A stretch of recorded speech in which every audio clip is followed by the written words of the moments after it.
Hi hello welcome to the next classes. నేను మీ కృష్ణ సాగర్. మనకి ఈరోజు ఎస్ఎస్సి సిజిఎల్ టైర్ 2 ఫైనల్ ఆన్సర్కి అయితే రిలీజ్ చేశారు కదా.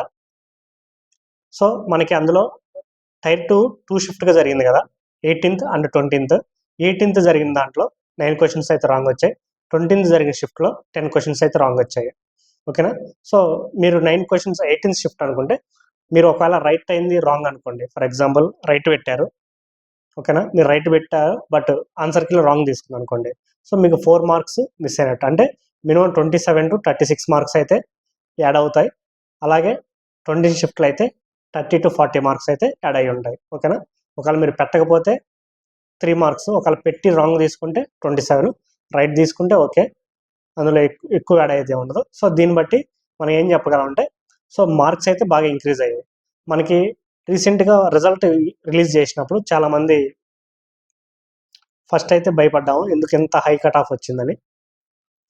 చాలామంది కూడా అసలు సీజీఎల్ అనవసరంగా తీసుకున్నావా, సో ఎందుకు ఇన్ని స్కామ్ జరుగుతున్నాయని చెప్పేసి. నేను కూడా చాలామంది పర్సనల్గా సీజీఎల్ జాబ్స్ బాగుంటాయి, ఎస్ఎస్సికి ప్రిపేర్ అవ్వండి అని చెప్పేసి, ఎస్ఎస్సిలో సిహెచ్ఎస్ఎల్ అయినా ఎంటీఎస్ అయినా స్టెనో అయినా ఓకేనా.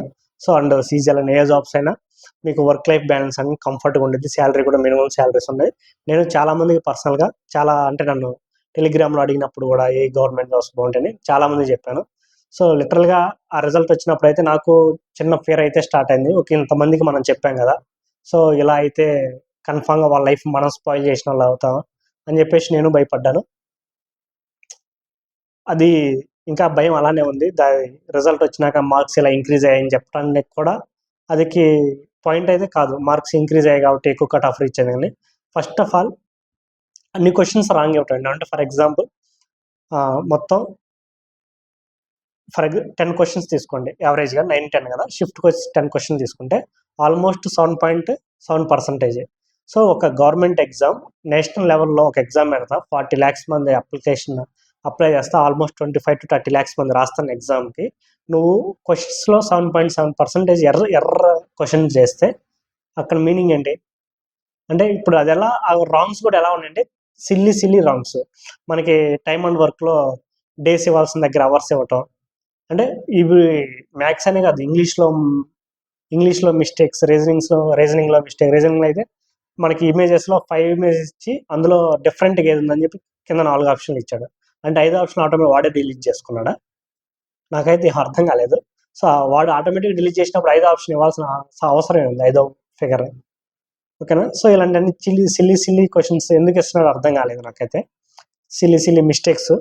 ఓకేనా. ఒక నార్మల్ కామన్ పర్సన్ని, ఫర్ ఎగ్జాంపుల్ ఒక 2 years ప్రిపేర్ అయిన పర్సన్ని మీరు ఆన్సర్ ప్రిపేర్ అంటే క్వశ్చన్ పేపర్ ప్రిపేర్ చేయమని బెటర్గా ప్రిపేర్ చేస్తాడేమో.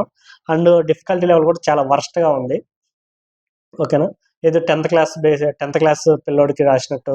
అక్కడ మనకి యూపీఎస్సీ ఎగ్జామ్ చూసుకుంటే 50 మార్క్స్ 50% స్కోర్ చేసినంటే టాప్ 1 or 2. ఓకేనా, టాప్ 1 or 2 అంతే. 50% స్కోర్ చేస్తే మనకి ఇప్పుడు 93% స్కోర్ చేస్తే కానీ నీకు జాబ్ రావట్లేదు. 90% స్కోర్ అసలు నాకు లిటరల్లీ అసలు ఇది ఒక కాంపిటేటివ్ ఎగ్జామ్, నేషనల్ లెవెల్లో జరగాల్సిన ఎగ్జామ్, నేషనల్ లెవెల్లో ఇవ్వాల్సిన పేపర్ అని చెప్పేసి అనిపిస్తుంది అనమాట.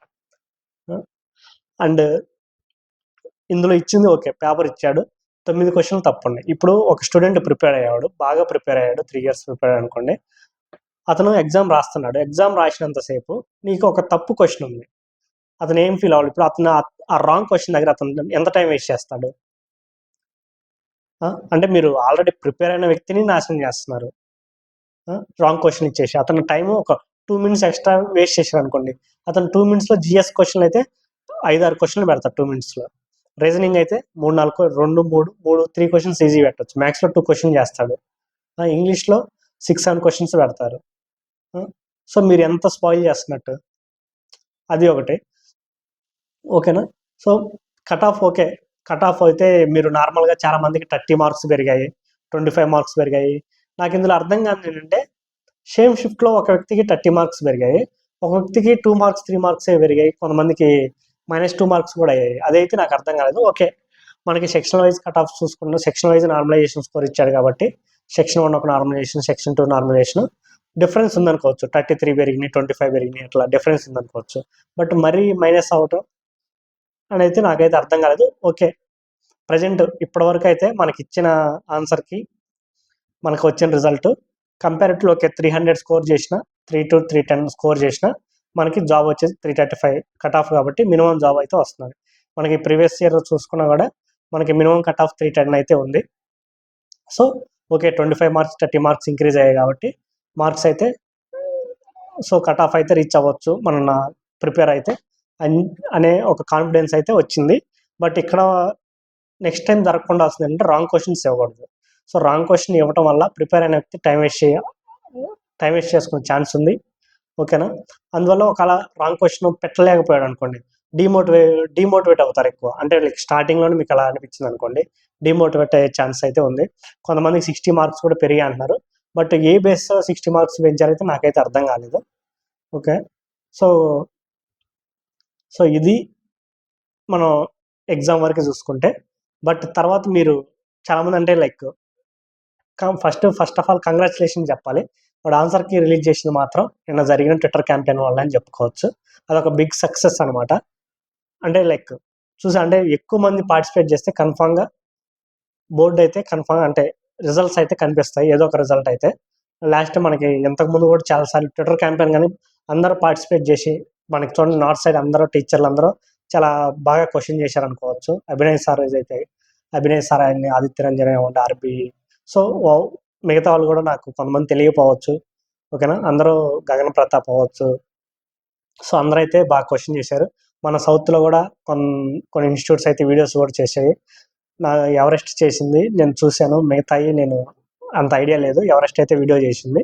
సో వీళ్ళందరినీ థ్యాంక్స్ చెప్పొచ్చు. వీళ్ళందరికీ నిజంగా స్టూడెంట్స్ తరపున ఉన్నారు కాబట్టి నిజంగా చాలా థ్యాంక్స్ వీళ్ళందరికీ. ఎందుకంటే స్టూడెంట్స్ వైస్ ఎవరు ఉంటారు, ఒకరు ఇప్పుడు స్టూడెంట్స్ వైస్ ఇవ్వటం అంటే వీళ్ళంటే చాలా సపరేట్ అయి ఉంటారు. ఎక్కడో స్టూడెంట్స్ వీళ్ళందరినీ ఒక లైన్ మీద తీసుకొచ్చేది ఇన్స్టిట్యూట్సే. బట్ వాళ్ళు సపోర్ట్ చేసినందుకు ఫస్ట్ వాళ్ళకైతే థ్యాంక్స్ చెప్పుకోవాలి. అండ్ అలాగే నెక్స్ట్ టైం అంటే ఇంకా నెక్స్ట్ టైం ఇలాంటి మిస్టేక్స్ చేయకుండా ఉండడానికి మనకి ఇంటి అంటే లైక్ ఇంతకుముందు నేను ప్రిపేర్ అయ్యేటప్పుడు ఒక న్యూస్ ఉండండి మనకి నంద్యాలలో బ్యాంకింగ్ ఇన్స్టిట్యూట్ ఉంది కదా, వాళ్ళ బోర్డుకి లెటర్ రాసేవాళ్ళంట, ఐబీపీఎస్ బోర్డుకి. ఎందుకు ఇంగ్లీష్ పేపర్ చాలా హార్డ్గా ఇస్తానని చెప్పేసి లెటర్ రాశారని చెప్పేసి నేను దానికి రెస్పాన్స్ వాళ్ళు సో మేము ఫిల్టర్ చేయాలంటే ఇంగ్లీష్లోనే ఈజీ ఉంటుంది ఫిల్టర్ చేయడానికి అని రిప్లై కానీ ఇచ్చారని చెప్పేసి ఆ టైంలో నేనైతే విన్నాను. అది నిజమో కాదో తెలియదు, బట్ నేనైతే విన్నాను. సో ఇలాంటి సిమిలర్ వేగా అంటే మనం కూడా ఇంటిమేషన్ ఇవ్వచ్చు. ఫర్ ఎగ్జాంపుల్ ఒక ఇన్స్టిట్యూట్ తరపున ఇస్తే అది బెటర్ ఇంకా ఎక్కువ రీచ్ అవుతుంది కదా. లైక్ మీరు ఇట్లా మిస్టేక్ చేస్తే ఇలా స్టూడెంట్ లైఫ్ స్పాయిల్ అవుతాయి అని చెప్పేసి ఇవ్వచ్చు. సో అవేంటంటే మనకి స్టూడెంట్స్ సైడ్ తీసుకుంటే బాగా బెనిఫిట్ అవుద్ది వాళ్ళకి. సో అండ్ వాళ్ళ ఇన్స్టిట్యూట్లో జాయిన్ అయినప్పుడు ఎంతో నమ్మకంతో జాయిన్ అవుతారు కదా. సో ఆ ఇన్స్టిట్యూట్స్ కూడా ఈ డిఫికల్టీలో కూడా మనకి సపోర్ట్గా ఉంటే స్టూడెంట్స్ కూడా చాలా హ్యాపీ ఫీల్ అవుతారు. అంటే ఆ ఇన్స్టిట్యూట్ చూస్ చేసుకున్నందుకు కూడా ఓకే వాళ్ళకి జాబ్ వచ్చినా రాకపోయినా వాళ్ళు పెట్టే ఎఫర్ట్స్లో మిస్ అయిందని ఫీల్ అవుతారు. కానీ సో కంపారిటివ్లీ ఇన్స్టిట్యూట్ సపోర్ట్ చాలా మంచిగా ఉందని చెప్పేసి అయితే అనుకుంటారు. సో అండ్ అలాగే ట్విట్టర్ క్యాంపెయిన్ జరుగుతున్నప్పుడు ప్రతి ఒక్కరూ పార్టిసిపేట్ చేయండి అని అయితే నేనైతే కోరుకున్నాను. మీకు జాబ్ వచ్చినా రాకపోయినా. ఓకేనా? లాస్ట్ టైం అయితే నేను కూడా ట్వీట్ చేశాను. మన 17th జరిగినప్పుడు ట్వీట్స్ నేను కూడా రీట్వీట్లు కొట్టుకున్నాను. ఒక హాఫ్ అన్ అవర్ 45 మినిట్స్ నేను కూడా అన్ని రీట్వీట్ అయితే చేశాను. సో ఇట్ విల్ అంటే లైక్ ఎక్కువ మందికి తెలియటానికి ఛాన్స్ అయితే ఉంటుంది. సో బెటర్ ఇలా పార్టిసిపేట్ చేయటం అందరూ అయినా అవ్వకపోయినా ఓకే రిజల్ట్ వచ్చినా రాకపోయినా ఫస్ట్ మన వాయిస్ అయితే వినిపించాలి కదా. చాలామంది ఏం ఫీల్ అవుతారంటే మనం ఒక్కరని చెప్తే వింటారా. సో వినకపోని నువ్వు అందులో ఉన్నావు కదా. సో నీకు మహా అయితే 1 hour time just 1 hour time ఒక మనం ఏదో వేస్ట్ దానికైతే యూజ్ చేయట్లేదుగా 1 అవర్ టైం. మన ప్రిపరేషన్లో బాగా నాకు 1 అవర్ టైం యూజ్ చేసి క్యాంపెయిన్లో పార్టిసిపేట్ చేయండి. ఓకేనా? ఇలా అండ్ మిగతా వాళ్ళని కూడా పార్టిసిపేట్ చేయడానికి ఎంకరేజ్ చేయండి. మీరు అసలు వాళ్ళు ఏం చేంజ్ అవ్వరు మనం ఏం చేసినా అంటే మిగతా వాళ్ళు కూడా డిమోటివేట్ అవుతారు. సో ఇప్పుడు మనకి రిజల్ట్ రావడానికి ఆ ఫైనల్ ఆన్సర్కి ఇవ్వడానికి రీజన్ ఏంటి? ఆ క్యాంపెయినే కదా. సో ఒక్కొక్కరు ఇలా డిమోటివేట్ అయితే అవుతూ ఉంటే ఆ క్యాంపెయిన్ సరిగ్గా సక్సెస్ అవ్వకపోతే మనకి ఫైనల్ ఆన్సర్కి రావడం లేట్ అవ్వచ్చు. రాకుండా ఉండదు, లేట్ అవుతుంది కదా. మనకి ఆల్రెడీ రిజల్ట్ వచ్చేసరికి మనకి ఇన్కమ్ ట్యాక్స్ డిపార్ట్మెంట్లో అండ్ ఏఎస్ఓలో డీవీకి కూడా ప్రిపేర్ చేస్తున్నారు. ఒక మన కస్టమ్స్లో కూడా ఆల్రెడీ ప్రాసెస్ స్టార్ట్ అయింది. చెన్నై కస్టమ్స్లో అయితే వాళ్ళు జస్ట్ సెగ్రిగేట్ చేసుకున్నారు. లైక్ 110 వేకెన్సీస్ సంథింగ్ కదా, ఎక్కువ మంది ఉన్నారు కాబట్టి కొంచెం ఫైల్ వర్క్ కొంచెం లేట్ అవుతుంది, అన్ని లెటర్స్ ప్రిపేర్ చేయటం. సో ఆల్రెడీ స్టార్ట్ చేస్తారు. ఓకేనా. సో ఇవన్నీ ఉండాలి కదా. సో ఇవన్నీ జరుగుతున్నప్పుడు సో ఇలా ప్రాసెస్ అన్నీ స్టార్ట్ అయిపోయాయి. ఇలా స్టార్ట్ అయినాక ఎప్పుడు డీవీ డేట్ దగ్గరికి వచ్చిన 1 or 2 డేస్లో ఉంది, అప్పుడు ఫైనల్ ఆన్సర్కి రిలీజ్ చేశారు అనుకోండి. అప్పుడు ఏమవుతుంది, ఫైనల్ ఆన్సర్కి కూడా ఏదైనా ఇర్రెగ్యులారిటీస్ ఉన్నాయి అనుకోండి, అప్పుడు మీరు ఏం రైజ్ చేయాలి, డీవీ డేట్ దగ్గర ఉంది కదా. సో అంటే ఇలా దాని కాంప్లెక్సిటీ పెరుగుతుంది తప్పితే దానివల్ల యూజ్ అయితే ఉండదు. ఒకవేళ మీరు రిక్రూట్ అయ్యారనుకోండి, రిక్రూట్ అయిన తర్వాత ఇప్పుడు ఫర్ ఎగ్జాంపుల్ 2023 ఉంది, ఆల్రెడీ కోర్టు కేసులో ఉంది. రిక్రూట్ అయిన తర్వాత ఇప్పుడు ఆ కేసు బోర్డు తప్పంటే ఆల్రెడీ సగం మంది జాయిన్ అయ్యి 1 year జాబ్ చేసినాక మిస్ అయ్యారు అంటే జాబ్ డిగ్రేడ్ అవ్వనండి, వేరే లెవెల్కి రానివ్వండి, లేదా తక్కువ లెవెల్ ఉండి జాబ్ రాలేదనుకోండి. సో ఎట్ ద ఎండ్ స్టూడెంట్సే సఫర్ అవుతారు. అంటే జాయిన్ అయిన వాళ్ళు అవ్వండి, జాయిన్ అవ్వని వాళ్ళు అవ్వండి. సో ఏది లేట్ అయినప్పుడు ఏంటంటే ఈ స్టూడెంట్సే సఫర్ అవ్వాలి కోర్టు రిజల్ట్ వస్తే. ఓకేనా. ఒకవేళ నెగిటివ్ రిజల్ట్ వస్తే, లేదు నార్మల్గా అంటే ఓకే యాక్సెప్ట్ చేసింది అనుకోండి, ఆల్రెడీ చాలా మంది ప్రిపేర్ అయి ఉంటారు కదా, జాబ్ రానోళ్ళు రాలేదని ప్రిపేర్ అయి ఉంటారు. సో అది ఓకే. సో ఇలాంటి ఇర్రెగ్యులారిటీస్ జరగకుండా ఉండాలంటే కంపల్సరీగా మనం వాయిస్ రైజ్ చేయాలి. సో అది ఈ వీడియో. నెక్స్ట్ నుంచి ఏదన్నా ఏ ఇష్యూస్ జరుగుతున్నా సరే ట్రై టు ఇన్వాల్వ్, అంటే లైక్ ట్రై టు పార్టిసిపేట్. ఓకేనా. సో దీని ఓవరాల్ ఏంటంటే, ఓకే మనం సీజీఎల్ ఎగ్జామ్ అయితే ప్రిపేర్ అవ్వచ్చు. ఓకే ఈసారి క్వశ్చన్లు రాంగ్ ఉన్నాయి, బట్ మనం ఎక్కువ వాయిస్ బాగా రైజ్ చేసాం కాబట్టి నెక్స్ట్ టైం అలాంటిది జరగదు అనుకుంటున్నాను. అండ్ అలాగే డిఫికల్టీ లెవెల్ కూడా ఇంక్రీజ్ చేయాల్సిన అవసరం చాలా అయితే ఉంది. మరి ఈ లెవెల్లో అయితే ఇస్తే కట్ ఆఫ్స్ నిజంగానే పెరిగిపోతున్నాయి అనుకోవచ్చు. 310 అనేది కూడా it's not a small cut off. ఓకేనా. సో కొంచెం డిఫికల్టీ లెవెల్ పెంచితే బాగుంటుంది. డిఫికల్టీ లెవెల్ మీన్స్ మనకి అర్థమెటిక్ మ్యాథ్స్లో కొంచెం క్యాలిక్యులేషన్స్ ఇంక్రీజ్ చేస్తారు అంతే. అంటే నువ్వు ఇప్పుడు తక్కువ క్యాలిక్యులేషన్ ఉంటే నువ్వు 25 క్వశ్చన్స్ ఆన్సర్ చేయగలవు. ఇప్పుడు ఫర్ ఎగ్జాంపుల్ టైర్ 1లో నీకు క్యాలిక్యులేషన్ చిన్నవి ఉంటే నీ టైంలో 25 క్వశ్చన్స్ ఆన్సర్ చేస్తావు. అదే కొంచెం క్యాలిక్యులేషన్ పెద్దవి ఉన్నాయి అనుకోండి, ఒక 5 to 6 or 6 to 7 questions calculation పెద్దవి ఉంటే సో ఆటోమేటిక్గా అంటే బాగా ప్రిపేర్ అయిన వాళ్ళు అయితే ఆన్సర్ చేయగలరు. అప్పుడే ఫీల్డ్లోకి వచ్చిన వాళ్ళు కొంచెం డిఫికల్ట్ అనిపిస్తుంది కదా ఆన్సర్ చేయడానికి. ఓకేనా. సో అందులో మీరు పేపర్ డిఫికల్ట్ ఇచ్చినప్పుడే మనకి ఫస్ట్ టైం ప్రిపేర్ అయ్యేవాడికి లేదా second time or third time attempt చేసిన వాళ్ళకి డిఫరెన్స్ తెలిసింది. నువ్వు ఇప్పుడు ఫర్ ఎగ్జాంపుల్ ఒక క్వశ్చన్ ఇచ్చావు 2 + 3 + 4 + 6 లైక్ ఒక 5 డిజిట్స్ ఇచ్చి యాడ్ చేయమన్నావు. అది 100 సార్లు ప్రిపేర్ అయిన వాడైనా ఒకేలాగా ఆన్సర్ చేస్తారు, ఫస్ట్ టైం ప్రిపేర్ అయినా వాళ్ళకి సేమ్ టైం పట్టింది, పెద్ద డిఫరెన్స్ ఏమి ఉండదు. సో అలా కాకుండా కొంచెం డిఫికల్టీ లెవెల్ అయితే మెయింటైన్ చేస్తే దానికి ఎక్కువ సార్లు ప్రిపేర్ అవుతున్న వాళ్ళకి అంటే యూజ్ అయితే ఉంటుంది అనమాట. అంటే ఎవరి స్టామినా ఏంటని కొంచెం ఈజీగా అయితే తెలుస్తుంది. ఓకే గైస్, ఇది ఈ వీడియో. మీకు కూడా ఏమన్నా లైక్ ఇక్కడ మిస్టేక్ జరిగింది, ఇలాంటి పాయింట్ రైజ్ చేస్తే బాగుంటుంది అలా అనిపించేవి ఏమైనా ఉంటే మనకి టెలిగ్రామ్ ఛానల్లో పెట్టండి, లేదా కమెంట్ బాక్స్లో కమెంట్ చేయండి.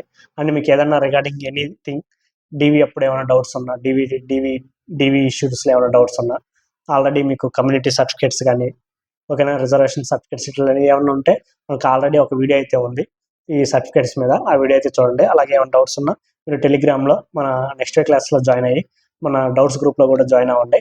అందులో మీరు ఏ క్వశ్చన్ రైజ్ చేసినా ఆన్సర్ అయితే ఇస్తారు అడ్మిన్స్. ఓకేనా. అండ్ అలాగే మీరు కమెంట్ బాక్స్లో కమెంట్ చేసిన ఏమైనా క్వరీస్ ఉంటే వాటికైతే కన్ఫామ్గా ఆన్సర్ ఇవ్వడానికి అయితే ట్రై చేస్తాను. Okay, thank you, by.